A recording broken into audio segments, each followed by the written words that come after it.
Bonjour, je suis Stéphane Grief, vétérinaire. On organise depuis déjà quelques années des cours d'éducation pour chiots.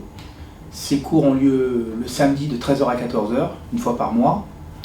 Ils sont gratuits, réservés à la clientèle du cabinet. J'ai mis en place ces cours pour deux raisons. Tout d'abord pour faire de sorte que le propriétaire commence bien avec son chiot, puisque tout se joue entre 2 et 4 mois souvent sur le chiot.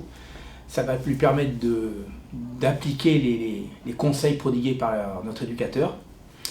La deuxième raison, c'est que, étant donné que ce sont des cours collectifs, ça permet au propriétaire d'évaluer son chiot au milieu d'autres chiots du même âge à peu près, et de le comparer dans son attitude, dans son comportement.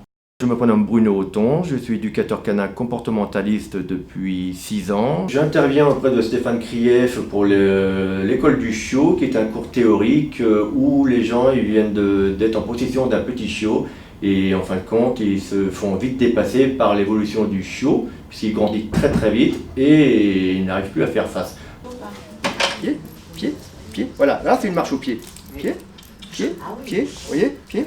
Et ça nous permet à nous de déceler les troubles du comportement et à ce moment-là d'approfondir un petit peu les cours, voire même de le confier à des vétérinaires spécialisés en comportement à ce moment-là. Il ne faut pas ne crier dessus, il ne faut pas s'énerver, il faut l'accepter et non plus il ne faut pas se faire déborder. Donc tout ça se fait en alternance, il faut être sage, il faut être souple mais ferme en même temps. Donc en fin de compte il faut être ferme dans un gant de velours. Tout se joue en général chez le chiot entre 2 et 4 mois, donc les premières semaines sont capitales pour la sociabilisation du chien, pour le respect des consignes données par le propriétaire. Tout type de chien n'est pas fait à tout type de personne.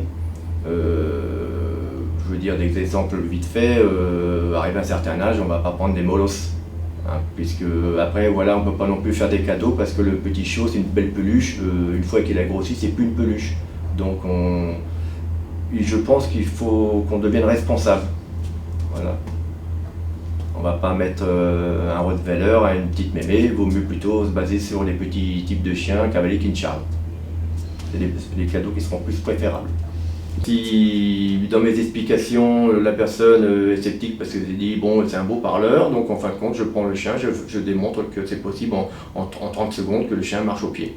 Donc voilà. Et en plus ça leur fait voir à peu près la manipulation du chien et le comportement à tenir. Donc il faut trouver tout de suite une complicité entre l'animal et l'humain, et si la complicité va, la fusion arrive. Et là c'est que du bonheur. Un bon maître doit être aimant. Voilà. Il faut aimer son chien d'abord. Il faut être tolérant, parce que le chien, il n'est pas propre tout de suite. Il faut du temps pour qu'il soit propre, pour qu'il apprenne des choses. Il ne sait pas de suite marcher en laisse. Donc il doit être tolérant, il doit être patient, il doit être joyeux, il doit s'amuser avec son chien. Et donc il doit y avoir de la vie dans une maison avec un chiot. Le chiot a besoin de jeu pour se construire, donc le maître doit être joueur. Et il doit être prudent aussi, parce qu'un chiot et même un chien c'est un enfant à vie. Donc il faut qu'il soit prudent, pas le mettre en danger, faire attention à la circulation, à la piscine. Voilà. Ouais, c'est très bien, très instructif. Ouais. Que du positif, il n'y a pas de problème, c'est vraiment chouette comme... Et moi je pense que je vais prendre les 10 leçons là. Parce que franchement, après on est tranquille. On peut avoir un chien et être tranquille, aller chez ses amis tranquillement, sans avoir peur qu'il y ait une bêtise. Ne serait-ce que pour protéger les enfants aussi.